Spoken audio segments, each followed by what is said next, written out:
بسم اللہ الرحمن الرحیم۔ السلام علیکم ورحمۃ اللہ وبرکاتہ۔ ایپیسوڈ 46 جب شروع ہوتا ہے تو عثمان اور بمسی کو نکولا نے اپنی جال میں پھنسایا ہوتا ہے اور وہ تلواریں نہیں گراتے تھے اور نکولا کے جو فوجی یعنی سپاہی ہوتے ہیں ان کے خلاف لڑنے کے لیے تیار ہوتے ہیں اور ان کے خلاف لڑنا شروع کرتے ہیں۔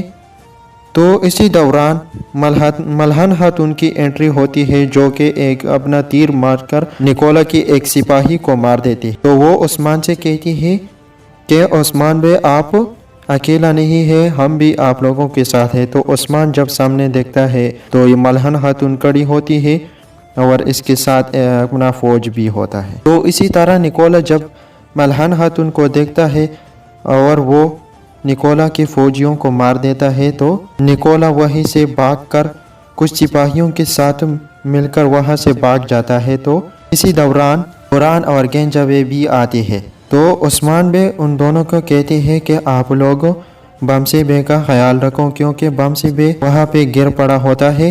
تو وہ دونوں بمسی بے کے پاس آتے ہیں اور کہتے ہیں کہ آپ کی حالت کیسی ہے؟ تو وہ کہتے ہیں کہ بیٹا میں ٹھیک ہوں۔ تو اسی طرح عثمان اور ملہن خاتون نکولا کے پیچھے جاتے ہیں، لیکن راستے میں پھر نکولا کے کچھ سپاہی آتے ہیں اور نکولا اپنی سپاہیوں سے کہتے ہیں کہ ہم ان دونوں پر حملہ کر لو اور ہم بھاگ جاتے ہیں۔ تو اس طرح نکولا بھاگ جاتا ہے۔ نکولا کے بھاگنے کے بعد ملہن خاتون اور عثمان بے وہاں پہ کھڑے ہوتے ہیں۔ تو عثمان بے ملہن سے پوچھتی ہے کہ ہاں آپ کا نام کیا ہے؟ تو وہ اپنے نام نہیں بتاتے۔ تو اسی دوران وہ اپنا رومال نکال کر تو عثمان بے اسے کہتے ہیں کہ کفار کے خون سے اپنے رومال کو گندا نہ کرے۔ ملہن خاتون کہتی ہے کہ ہاں میں اپنے رومال کو ارطغرل الغازی کے بیٹے عثمان کے خون سے گندا کرتا ہوں۔ تو اسی طرح وہ عثمان کے چہرے کو خون سے صاف کر دیتے ہیں۔ تو اسی دوران بران اور اس کے سپاہی وغیرہ آتے ہیں۔ تو عثمان بے کہتی ہے کہ ہم قبیلے میں جائیں گے۔ تو ملہن خاتون اس سے کہتی ہے کہ ہم بھی آپ لوگوں کے ساتھ جاتے ہیں۔ عثمان اس سے کہتے ہیں کہ آپ نے ابھی تک ہمیں اپنا نام بھی نہیں بتایا۔ تو وہ اس کے بعد اپنا نام بتاتے ہیں کہ میں عمر کی بیٹی ملہن خاتون ہوں۔ تو اسی طرح وہ وہاں سے جاتے ہیں۔ گندوز قبیلے میں آتے ہیں تو تارگون خاتون کی سپاہیوں کو مار دیتے ہیں اور ان کی سپاہیوں کو مارتے ہوئی عثمان کے خیمے کے پاس پہنچ جاتے ہیں۔ تو جب عثمان کے خیمے کے سامنے کھڑے ہوتے ہیں تو بالا خاتون، گوکتک اور یہ باقی سپاہی وغیرہ باہر نکلتے ہیں۔ تو گندوز جو ہے وہ اسی وقت اپنا تیر مار کر تارگون خاتون کی ایک سپاہی کو مار دیتے ہیں۔ تو تارگون خاتون بالا پر اپنی تلوار رکھ کر اس سے کہتی ہے کہ اپنے ہتھیار پھینک دو۔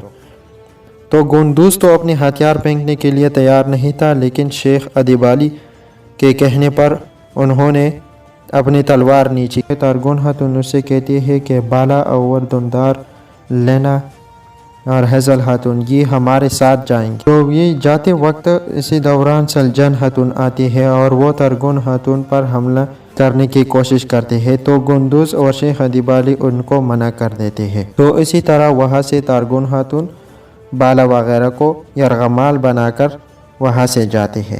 سوچی اور اس کے بیٹے اور جرگوتائی آئیگل وغیرہ ان کو فلاتیوس نے اپنی جال میں پھنسایا ہوتا ہے اور وہ بار بار اس پر تیر برساتے ہیں۔ تو وہ اس سے کہتے ہیں کہ آج آپ دونوں کے آخری دن ہے۔ سوچی سے کہتے ہیں کہ آج آپ کے اور آپ کے بیٹے کے آخری دن ہے۔ تو اسی دوران بایوچا جو کہ فلاتیوس کے ساتھ لڑنے کے لیے باہر نکلنے کی کوشش کرتا ہے تو سوچی اس سے کہتے ہیں کہ بیٹا صبر کر۔ تو اس کے بعد جرگوتائی بایوجا سے کہتا ہے کہ تیر اور کمان مجھے پھینک دو۔ تو وہ جب ان کو پھینکتے ہیں تو جرگوتائی وہاں سے رینگتی ہوئی ایک اور طرف پہ جاتا ہے۔ تو جب دوسری طرف جاتے ہیں تو وہ فلاتیوس کو ایک سائیڈ سے گھیر دیتا ہے۔ تو اس سے کہتے ہیں کہ حرکت نہ کرو ورنہ نقصان اٹھاؤں گے۔ تو جرگوتائی فلاتیوس کی توجہ اپنی طرف کرتا ہے۔ تو اسی دوران سوچی اور باقی سپاہی وہاں سے بھاگ جاتی ہے اور غار میں چلے جاتے ہیں۔ تارگون خاتون راستے میں جاتی ہوئی کچھ سپاہی ان کے سامنے آ جاتی ہے جو کہ تارگون خاتون کی سپاہی تھی۔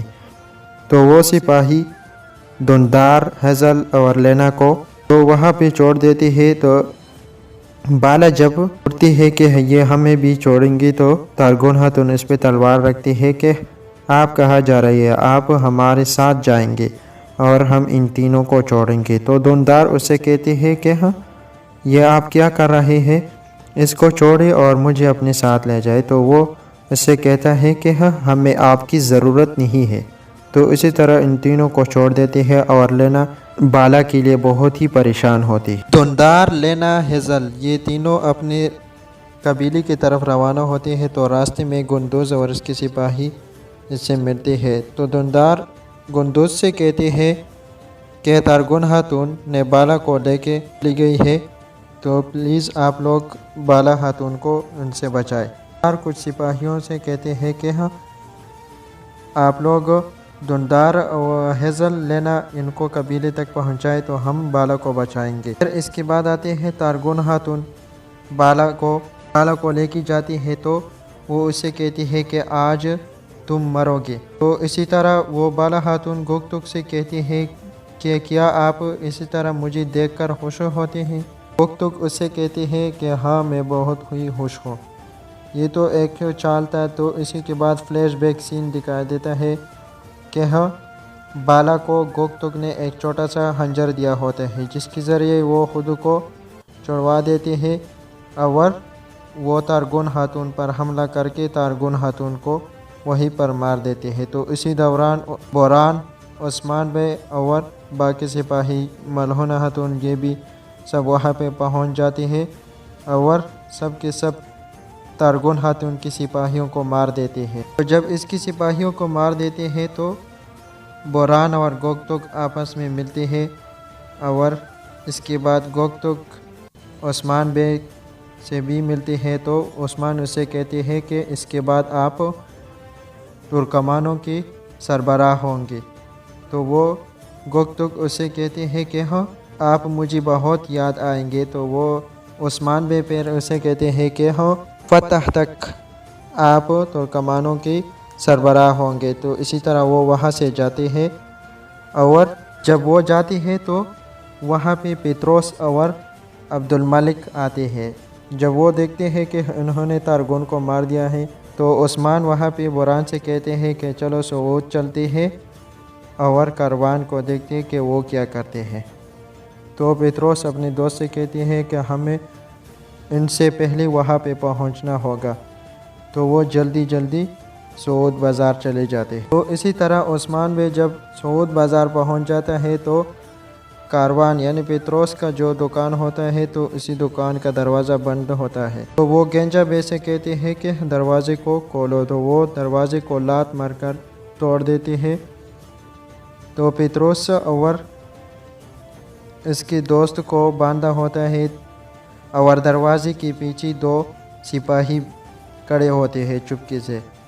تو جب عثمان بے اندر دکان میں داخل ہوتے ہیں تو وہ پیچھے سے حملہ کر دیتے ہیں، لیکن گنجا بے اور بوران ایلپ ان دونوں کو مار دیتے ہیں۔ تو پھر پطرس عثمان بے سے کہتے ہیں کہ انہوں نے ہم پر حملہ کر دیا۔ عثمان اس سے کہتے ہیں کہ تو پھر انہوں نے آپ دونوں کو مارا کیوں نہیں؟